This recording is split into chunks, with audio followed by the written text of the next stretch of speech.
Babu ma jaa'a fi fadlil Qur'an. Bab yang menerangkan tentang keutamaan Al-Qur'an. Kita tahu bahwa salah satu nama Ramadan adalah Syahrul Qur'an, bulannya Al-Qur'an. Maka berkaitan dengan itu kita akan membahas tentang keutamaan-keutamaannya.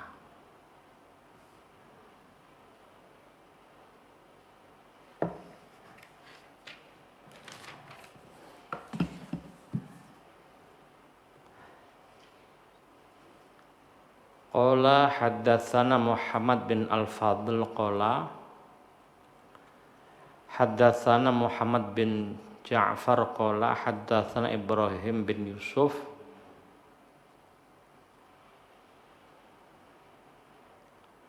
haddatsana Al-Musayyab bin Muhammad bin Umar bin Abi Ishaq an Abil Ahwas an Abdullah bin Mas'ud, dari Abdullah bin Mas'ud radhiyallahu taala anhum qala, berkata,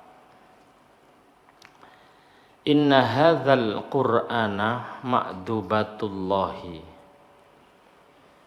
sesungguhnya Al-Qur'an ini adalah ma'dubatullah. Ma'dubatullah itu artinya hidangan dari Allah. Namanya hidangan berarti Allah menurunkan Al-Quran untuk dinikmati. Ketika kita bertamu kok dikasih hidangan, itu disuruh menikmati. Maka ketika orang di situ membaca Al-Quran, seharusnya ia menikmatinya, karena itu hidangan dari Allah. Sebagaimana ketika kita diberi hidangan oleh seseorang, kok hidangan itu kita makan terasa pahit, padahal itu rendang masih bagus, sate dimakan pahit, itu menunjukkan kita sedang sakit. Sakit itu mempengaruhi lidah kita, sehingga hidangan-hidangan yang enak jadi nggak enak. Demikian pula ketika Allah menghidangkan Al-Quran untuk kita nikmati, dalam arti kita melaksanakan isinya. Namun ketika kita dari segi membacanya nggak nikmat belas, kadang itu ngantuk pas membaca Quran. Tapi selesai membaca Quran ngantuknya tiba-tiba hilang. Berarti kita belum menikmati.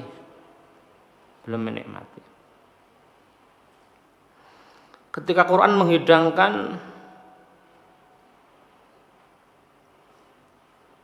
wa minal laili fatahajjad bihi nafilatan lakal ayah, dan sebagian dari malam maka bertahajudlah kamu. Ketika kita mau menikmati hidangan itu dengan tahajud, berat sekali. Lah berarti kita belum menikmati. Ada perintah zakat, kita seharusnya menikmati dengan mengamalkannya, tapi berat. Itu berarti apa? Menunjukkan kita sedang sakit. Untuk itu fata'allamu ma'dubatallahi ta'ala mastata'tum, maka ketahuilah atau pelajarilah hidangan dari Allah sesuai kemampuanmu. Jadi yang mampu kita kerjakan, ya kita kerjakan.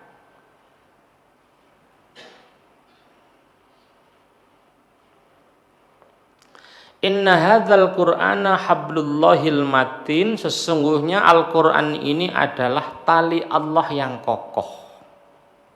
Tali Allah yang kokoh. Maksudnya tali Allah yang kokoh itu, tali itu kan untuk mempersatukan atau untuk menguatkan. Namanya sapu lidi itu gampang patah. Cuma satu gampang patah. Tapi kalau lidinya banyak diikat sama tali jadi kuat. Umat Islam itu kalau sendiri-sendiri itu kayak sapu lidi satu. Gampang patah. Tapi ketika umat Islam itu kompak, dikumpulkan dalam satu tali yaitu Al-Qur'an, maka umat Islam akan kuat. Kita itu kelemahannya adalah sulit untuk bersatu di dalam tali Allah yaitu Al-Qur'an. Sulit. Sukanya debat-debat masalah cabang agama. Umat lain sudah keluar angkasa. Umat lain sudah maju bisa bikin bom atom, lah kita masih bisa bikin kacang atom. Jadi kita ketinggalan. Makanya apa? Quran itu mempersatukan. Makanya fa in tanaza'tum fi syai'in farudduhu ilallahi wa rasulih. Jika engkau berselisih paham, maka kembalikan kepada Allah dan Rasulnya. Ya Quran itu maksudnya. Wa syifaa'un nafi'un. Quran itu obat yang bermanfaat. Makanya dalam Quran itu ada ayat-ayat syifa, ayat-ayat pengobatan. Nah, kalau ini diamalkan dengan sungguh-sungguh bisa jadi obat. Ada beberapa ayat sifat, kalau nggak keliru 5 apa 6 dalam Al-Quran itu ya. Salah satunya wa nunazzilu minal qur'ani ma huwa syifaa'un wa rahmatul lil mu'minin. Itu ada syifa, itu ayat syifa itu. Pokoknya yang ada kata-kata syifa itu berarti apa? Ayat syifa. Bisa menjadi obat atau secara umum Al-Qur'an itu apa? Bisa menjadi obat.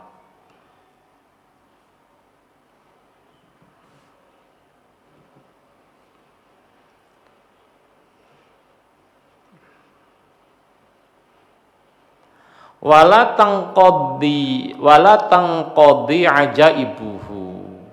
Al-Qur'an itu tidak pernah habis keajaiban-keajaibannya. Jadi semakin lama dunia ini semakin canggih, bukan berarti Quran semakin tertindih, tapi Al-Qur'an semakin menampakkan kemukjizatannya. Itu dalam Al-Qur'an itu ada ayat ghulibatir rum fi adnal ard. Rum telah dikalahkan fi adnal ard, di bumi dataran yang paling rendah. Itu kalau arti sebenarnya, arti letter luck-nya. Rum telah dikalahkan pada dataran bumi yang paling rendah. Nabi Muhammad itu bukan ahli geologi. Kok ngerti Rum itu buminya paling rendah? Ya namanya sahabat Nabi percaya saja, iman saja. Cumanya belum ada pembuktian ilmiah. Setelah diteliti ternyata benar. Rum yang disebutkan dalam Al-Quran itu negeri Rum itu negeri yang datarannya paling rendah di muka bumi ini. Nah, ini menunjukkan apa? Keajaiban Al-Quran ini.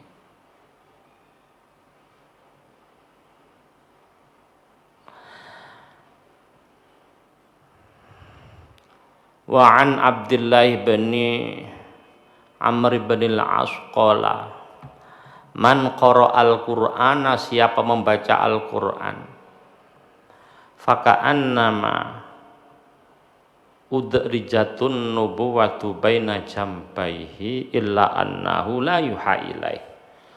Barang siapa membaca Quran seakan-akan derajat kenabian itu telah masuk kepadanya kecuali dia tidak diberi wahyu. Jadi kalau kita membaca Quran seakan-akan kita itu naik ke derajat kenabian. Cuma kita nggak dapat wahyu gitu aja. Loh, kenapa kok membaca Al-Quran masuk ke derajat kenabian? Karena Nabi Muhammad itu diangkat jadi nabi karena menerima Al-Quran, wahyu dari Allah. Lah kita yang membacanya seakan-akan seperti itu.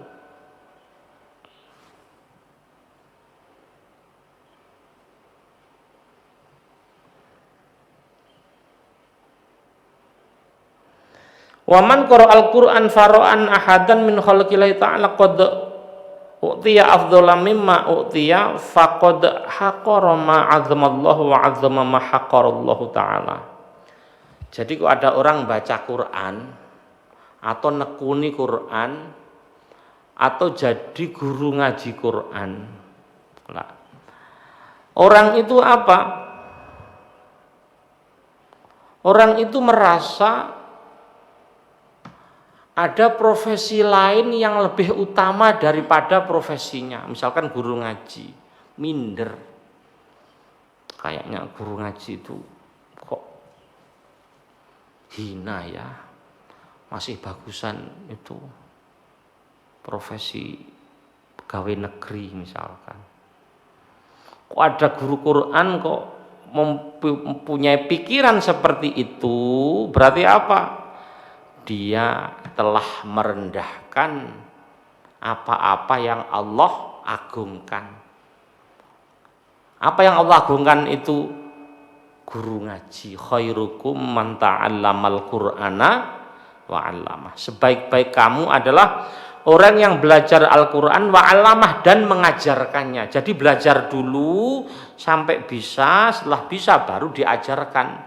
Itu profesi terbaik. Kok ada orang minder dengan profesi itu? Berarti apa? Dia merendahkan sesuatu yang Allah muliakan. Makanya harus pede. Jadi guru ngaji itu harus pede, nggak apa-apa. Gajinya sebulan cuma sedikit. Nah, itu bukan gaji. Nggak ada orang kuat gaji guru ngaji, itu nggak ada. Yang kuat hanya siapa? Allah. Kenapa? Kok nggak ada orang kuat gaji guru ngaji? Ya, nggak nutut semuanya. Alasannya apa? Harfun minal Qur'an khairum minad dunya wa ma fiha. Satu huruf dari Al-Qur'an, alif gitu aja. Kok yang diajarkan guru ngaji alif itu aja. Itu lebih baik daripada dunia seisinya. Padahal alif saja. Lah kita diajari guru ngaji berapa huruf? 6.666 ayat dalam Quran itu. Belum hurufnya. Artinya nggak ada yang mampu gaji guru ngaji saking utamanya. Saking utamanya itu. Nah, makanya harus percaya diri jadi guru ngaji. Cumanya kadang-kadang masyarakat menganggap rendah. Lah ini, kalau masyarakat menganggap rendah, berarti dia apa? Merendahkan sesuatu yang juga Allah agungkan.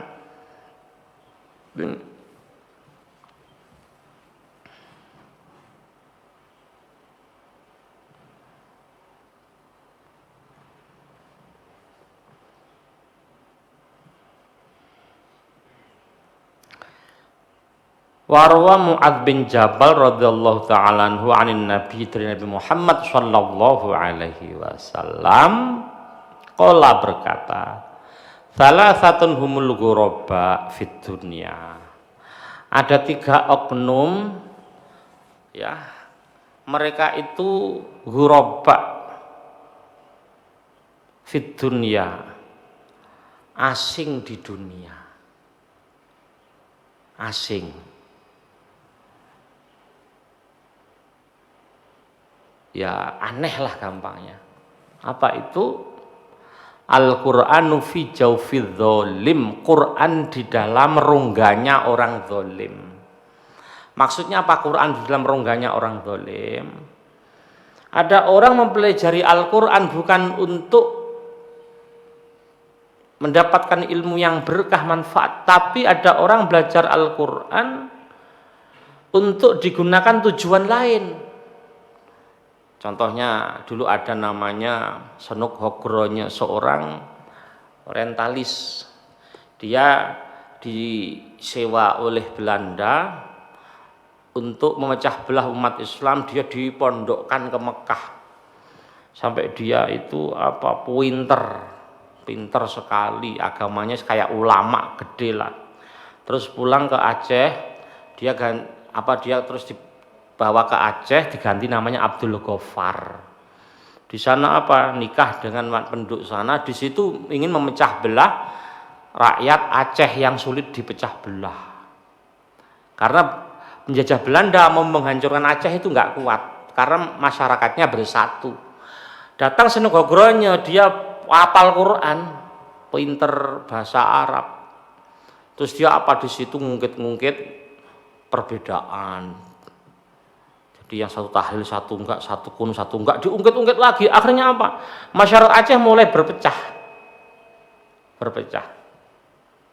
Enggak boleh khutbah bahasa selain Arab. Kayaknya alasannya alasan Islami, tapi tujuannya supaya orang Islam itu enggak dapat ilmu. Karena enggak ngerti bahasa Arab, biar bodoh dari agamanya. Sehingga setelah itu umat Islam berpecah belah, kurang paham agama, Belanda mampu menguasai. Makanya Quran pada rongga orang zalim itu sangat asing, aneh. Warajulu sholihu fi qaumi su'in, orang soleh di dalam masyarakatnya yang buruk. Ada kiai pinter ngaji, tapi masyarakatnya enggak menghargai. Ini apakah ada? Banyak. Justru yang dihargai itu ulama-ulama yang jauh. Ulamanya sendiri itu nggak dihargai. Kalau ada ulama jauh, Masya Allah dimuliakan, dicium tangan, pokoknya harus dihormati. Tapi ulama sendiri disepelekan. Kalau ada ulama dari jauh, ada acara tertentu disuruh duduk paling depannya kuenya enak-enak, buah-buahannya mahal-mahal. Kok kiainya sendiri, ulamanya sendiri duduk paling belakang, banyak nyamuknya. Lah ini namanya orang pinter tapi dia ulama, dia soleh tapi di tengah kaum yang buruk. Ini aneh. Terus kemudian wal mushafu fi baitin la yuqra'u fi. Mushaf di rumah, punya Al-Qur'an di rumah, enggak pernah dibaca. Ini aneh sekali. Dia nikah, mas kawin untuk istrinya, seperangkat alat sholat dan kitab suci Al-Qur'an. Al-Qur'annya ditaruh di atas lemari yang paling tinggi, di atasnya. Kalau ngambil itu nggak nyampe, harus pakai kursi. Itu aneh. Sejak beli Quran sampai 10 tahun Qurannya itu baru, terus nggak ada sobek-sobeknya, nggak ada kusam-kusamnya. Kenapa? Nggak pernah dibaca. Ini aneh. Coba dulu waktu kita masih kecil, kalau malam Jumat itu baca Quran semuanya. Jadi kalau malam Jumat itu jalan itu sepi dulu di kampung saya itu. Malam Jumat setelah maghrib sepi, setelah maghrib itu yang satu baca Yasin, ada baca Al-Waqiah, ada yang di situ sholawatan.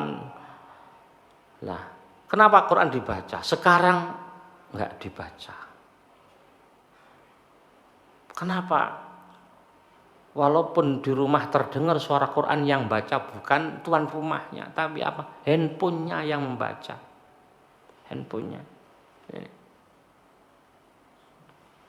Makanya aneh, Quran nggak pernah dibaca. Jamaah sekalian rahimakumullah, saya tambahi satu lagi. Wa rawa Khalid bin Bashir anil Husain an Ali anin Nabi sallallahu alaihi wasallam annahu qala, sungguhnya dia berkata, man qara al-Qur'ana fi sholati wa huwa qaimun falahu bi kulli harfin mi'atu hasanah. Barang siapa membaca Quran di dalam salat, dia dalam keadaan berdiri salat, maka baginya tiap-tiap satu huruf 100 kebaikan. Nah ini. Jadi membaca Al-Quran yang paling utama itu saat sholat, itu paling utama. Sholat keadaan berdiri.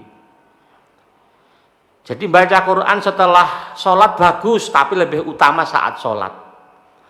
Baca Quran di situ malam hari, bangun dari tidur dia baca Quran, bagus, tapi masih utama baca Quran ketika sedang sholat. Setiap satu huruf pahalanya 100.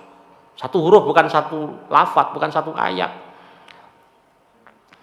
Wa man qara al-Qur'ana fi sholati qa'idan, kalau ada orang baca Quran dalam sholat tapi duduk, apakah boleh sholat duduk? Boleh. Untuk sholat sunat. Walaupun kuat dia kok duduk, boleh. Boleh, tapi sholat sunat. Maka apa? Kutiba kataballahu lahu bi kulli harfin khamsina hasanah. Setiap huruf dicatat Allah 50. Kalau dibaca dalam sholat keadaan berdiri 100 per huruf. Kalau dibaca dalam sholat dalam keadaan duduk, setiap satu huruf 50. Wa man qara'al Qur'ana fi ghairi sholati falahu bi kulli harfin asyru hasanatin. Ada orang sholat baca Quran di luar, ada orang baca Quran di luar sholat, tiap satu huruf itu berapa? 10. Wa man istama'a ila syai'in min kitabillahi ta'ala wa huwa yuridul ajra kutiba lahu bi kulli harfin hasanah. Ada orang dengerin baca Quran, ada orang temannya baca Quran didengar, dia dapat pahala. Satu huruf satu. Denger aja.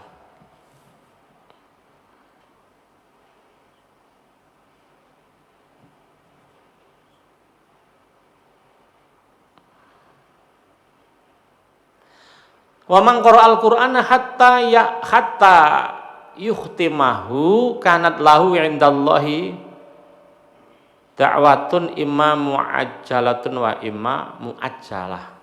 Kok ada orang baca Quran sampai khatam kok terus dia apa? Dia doa kepada Allah, pasti dikabulkan.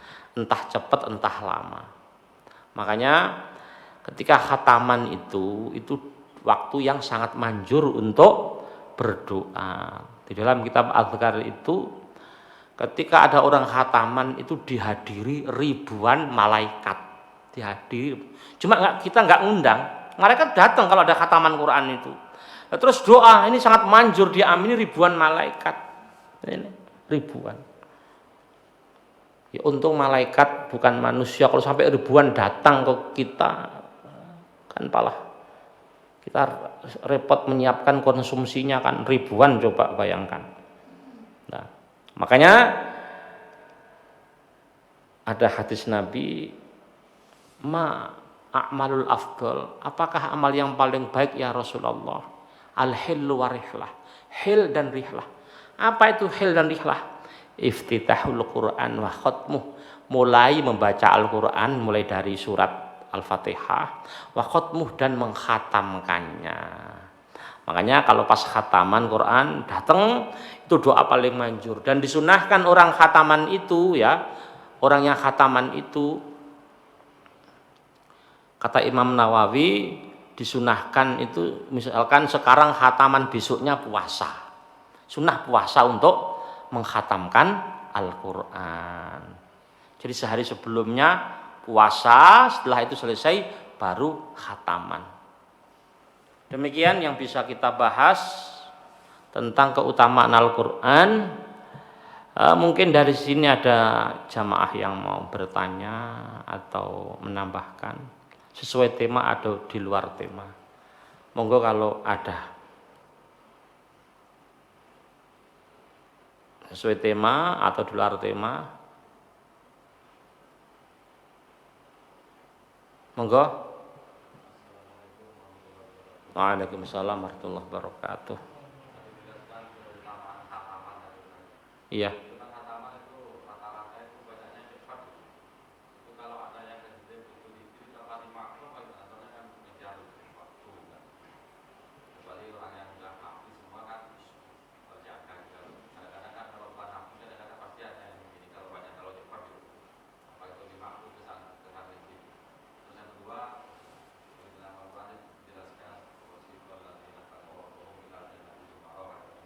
Ya.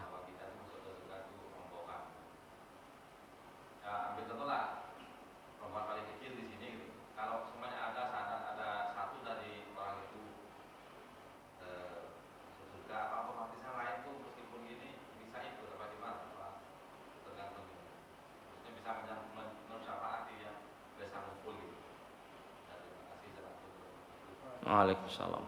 Ya. Jadi memang dalam Quran itu diterangkan warotilil Qur'ana tartila. Jadi kita suruh membaca Al-Quran secara tartil itu yang memang idealnya seperti itu. Tapi teori membaca Al-Quran itu ada memang dibolehkan dengan cepat, tapi tetap memberikan hak-haknya huruf. Mat-matnya ya waktunya panjang tetap panjang, kalau qasar ya tetap pendek. Cumanya ketika baca cepat ya beda, mat tabi'inya kalau baca tartil ya 2 ketukan misalkan, kalau cepet ya enggak sampai.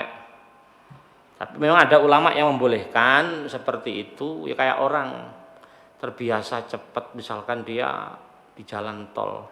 Di jalan tol itu kalau kelambatan juga malah kena hukum kan, kena tilang. Gak boleh orang jalan tol itu naik motor atau mobil itu pelan banget, malah kadang-kadang membahayakan juga. Tapi intinya ketika khataman itu kalau memang cepat sampai merusak huruf, sampai merusak makna juga berdosa, tidak dimakfu, tidak. Tapi kalau memang dia cepat, namun cepatnya itu sesuai dengan aturan masih bisa ditolerir, dan ulama Quran itu membolehkan seperti itu. Membolehkan seperti itu. Apakah ada dalilnya? Ya. Banyak para sahabat itu menghatamkan Al-Quran dalam 1 kali sholat. Contohnya Utsman bin Affan.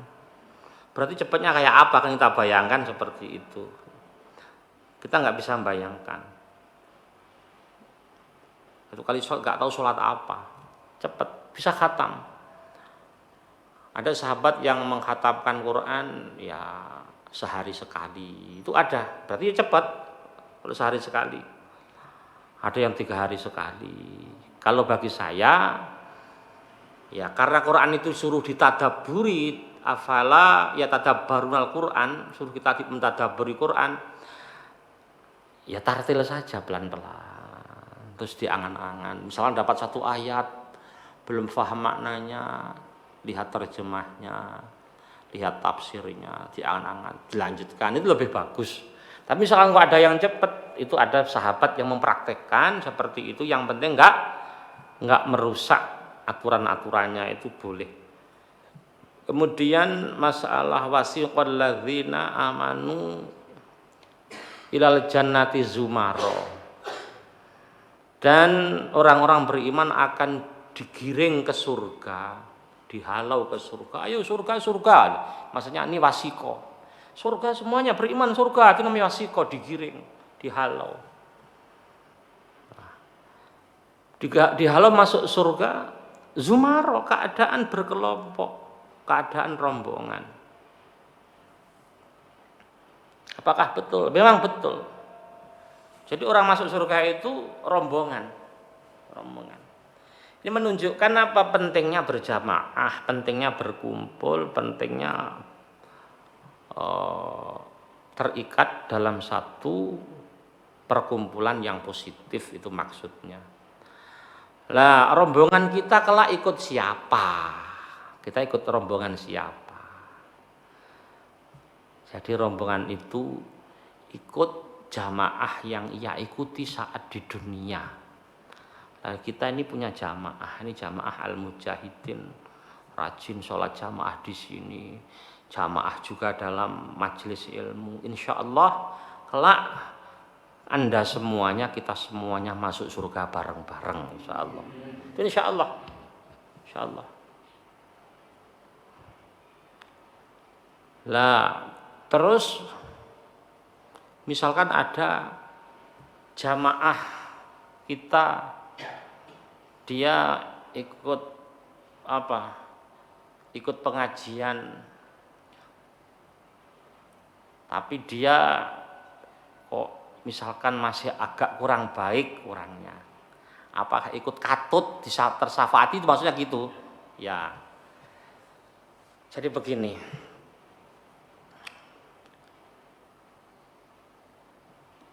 kerikil itu, kalau kerikil cuma satu itu dijual nggak laku.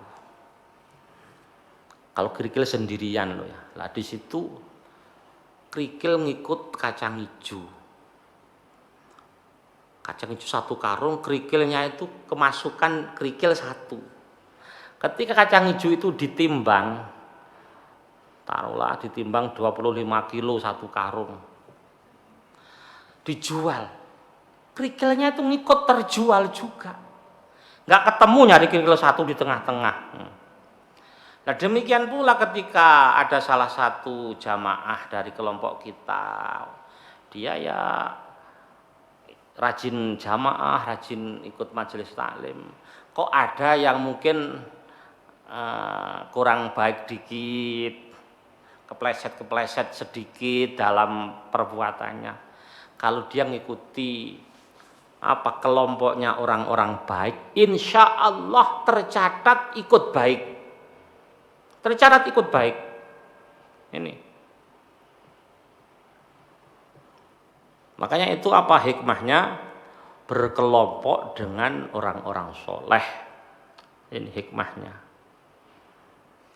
Jadi orang nggak mulia kok ikut orang mulia jadi mulia. Contohnya ada supir yang suka nganterin kiai pengajian, itu mulia. Ketika kiainya dikasih makan soto, dia juga dapat soto. Ketika kiainya pulang bawa berkat, supirnya juga dapat berkat, mulia. Tapi kalau supir-supir yang bukan ke kiai, ya kadang-kadang cuma dapat aqua tok gitu kadang-kadang lain. Ya contohnya plastik tergantung yang diikuti. Kalau plastik jadikan sampul kitab, dijadikan sampul Al-Quran mulia, ketika Quran dibaca plastiknya langsung kecium. Quran mau dibaca dicium, plastiknya kecium. Tapi kalau plastik itu ngikut kerupuk, dia jadi bungkus kerupuk, kerupuknya habis, itu plastiknya diapakan? Bukan dibuang, diledakkan. Teguor langsung dilempar. Itu akhirnya nasibnya ya juga ngenes, tergantung yang diikuti. Makanya di dunia ini ikutilah kelompok orang-orang baik, kelompoknya orang-orang soleh. Nah, ini. Kalau dalam syair Tombo Ati yang versi bahasa Arab, ya, wa mujalasatis sholihin al-fudola, dan bermujalasahlah dengan orang soleh yang mulia-mulia. Maksud mujalasah itu apa? Ya duduk satu majelis, dengerin yang disampaikan orang soleh. Nah itu apa? Itu kelak akan jadi ikut nilainya orang soleh. Begitu jawaban saya. Bagaimana jamaah masih ada? Monggo silahkan. Waalaikumsalam warahmatullahi wabarakatuh.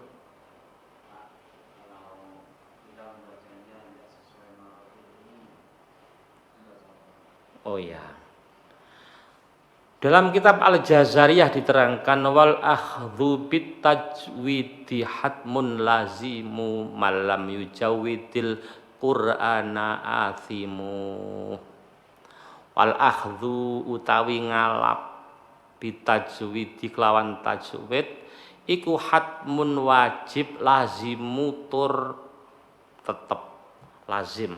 Artinya kita menggunakan tajwid itu hukumnya wajib, hatmun lazim, wajib yang kokoh, sangat wajib. Mari terangkan, malam yujawidil Qur'ana asimu, man utawi sapane wong iku lam yujawid ora najwidake, ora bagusake sapa man Al-Qur'an ing Al-Qur'an, asimu mongko dosa sapa man. Ini kalau ngaji pondok. Terjemahkan, barang siapa yang membaca Al-Qur'an tanpa tajwid maka dia berdosa. Maka belajar ilmu tajwid itu penting. Nah, itu penting. Harus dengan tajwid. Karena menurut ulama, Quran itu turun beserta tajwidnya juga. Begitu jawaban saya. Bagaimana, masih ada lagi? Monggo. Waalaikumsalam warahmatullahi wabarakatuh.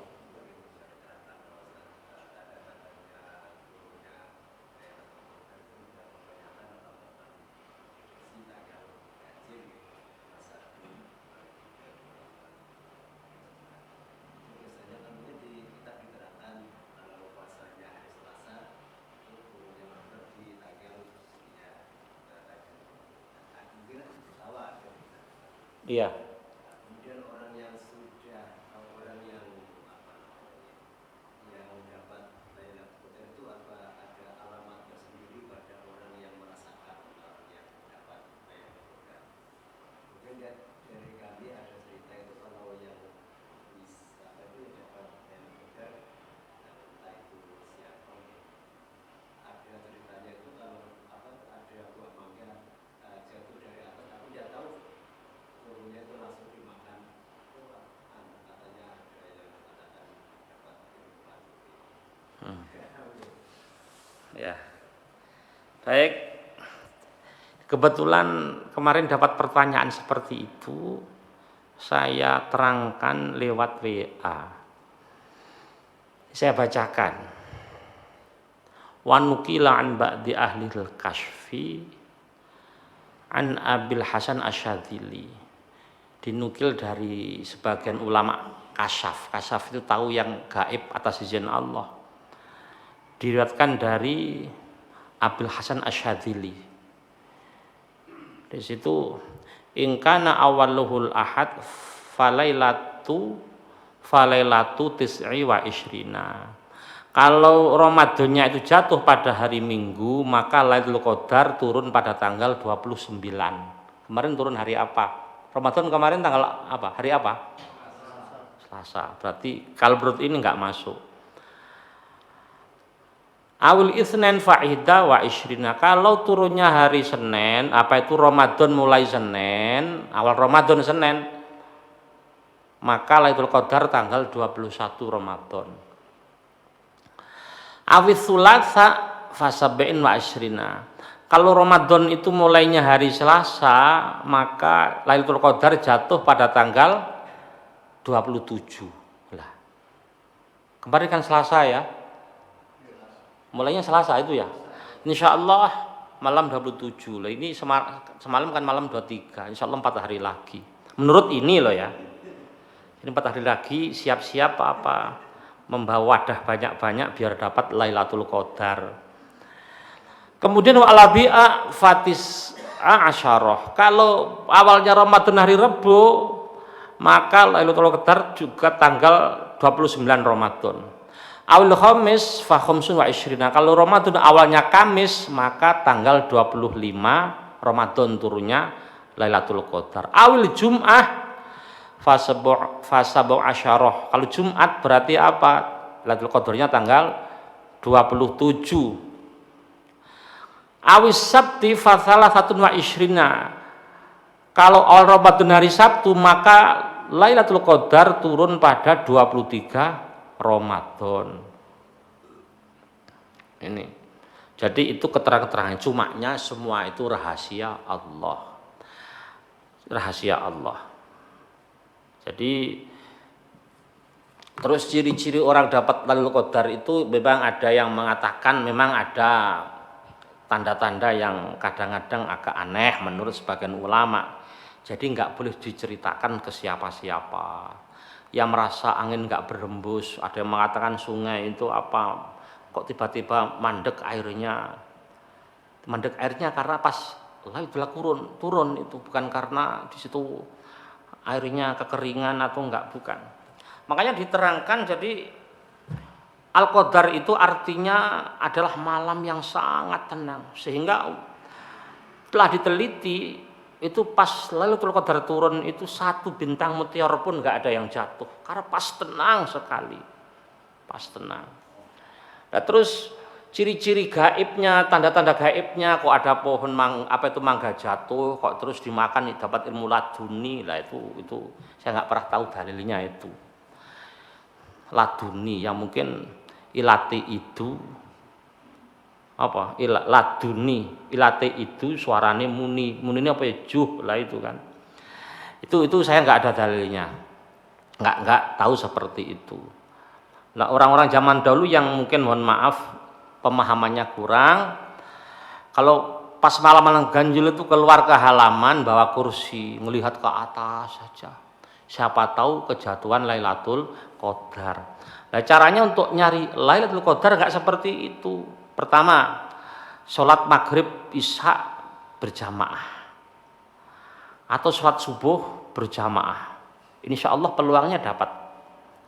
Yang kedua, baca banyak-banyak ini apa itu suatu amalan yang diajarkan Nabi, Allahumma innaka afuwun tuhibbul afafa fa'fu anni. Itu diulang-ulang, itu insyaallah, itu riwayat Aisyah. Insyaallah dapat Lailatul Qadar itu diperbanyak saja. Atau iktikaf di masjid dan lain-lain sebagainya. Lah, orang yang dapat Lailatul Qadar itu ibadahnya lebih baik daripada sebelum-sebelumnya. Bukan terus dapat Lailatul Qadar terus sakti mandraguna, bisa terbang, bisa jalan di atas air, tidak seperti itu. Adalah artinya ketaatan semakin baik.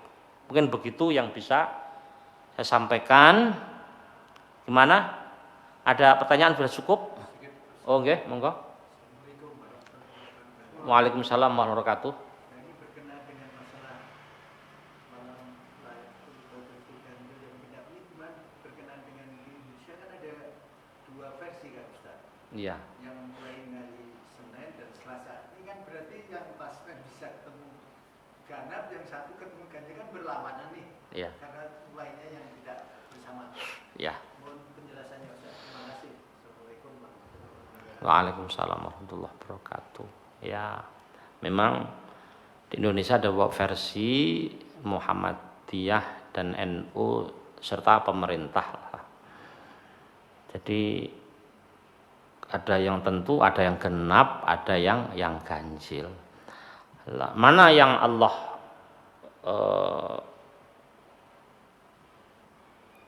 menurunkan Lailatul Qadar, apakah pada hitungannya Muhammadiyah apa pada hitungannya NU dan pemerintah?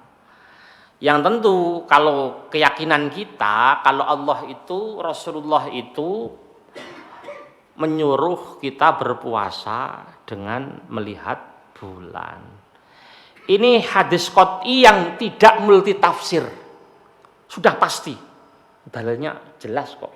Sumu li ru'yatih. Berpuasalah dengan melihat bulan, itu perintah Rasulullah. Pada zaman Nabi apakah sudah ada ilmu hisab? Sudah. Tapi Nabi tidak menggunakan hisab. Lah berarti apa? Hitungan yang dipakai oleh Allah untuk menurunkan Lailatul Qadar insya Allah hitungan yang dicontohkan langsung oleh Rasulullah. Nah, terus bukan berarti saya terus menyalahkan yang satunya, tidak. Itu kan keyakinan mereka. Lana a'maluna walakum a'malukum, bagi kami amal kami sesuai keyakinan kami, bagimu ya amalmu sesuai keyakinanmu. Tapi kalau keyakinan kita sesuai dengan yang diperintahkan oleh Nabi Muhammad. Jadi intinya insya Allah menurunkannya pada suatu hari-hari di mana kita menggunakan Ramadan itu, mengawali Ramadan dengan ru'yatul hilal yang dicontohkan Rasulullah. Itulah yang Allah insya Allah menjadikan hitungan untuk diturunkannya malam Lailatul Qadar. Begitu jawaban saya. Nggih, makasih. Cukup nggih? Mari kita berdoa bersama-sama, semoga Allah Subhanahu wa taala menerima amal ibadah kita dan menakdirkan kita setiap tahun mendapatkan barokah Lailatul Qadar. Allahumma sholli ala sayyidina Muhammad walhamdulillahi rabbil alamin. Allahumma ja'al jam'ana hadza jam'an marhuma wa la taj'al jam'ana hadza jam'an mahruma.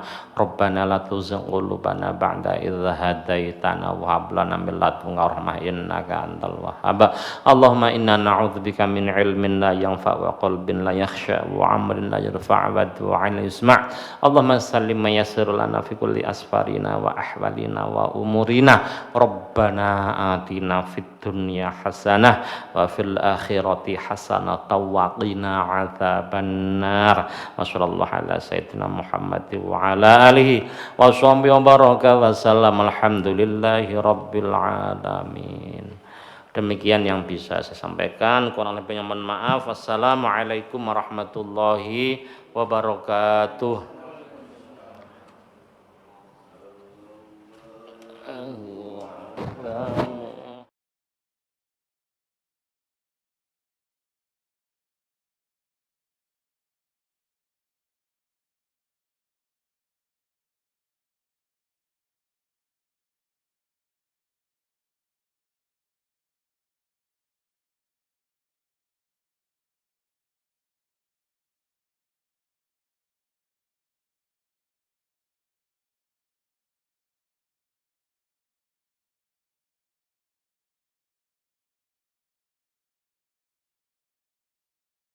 Oh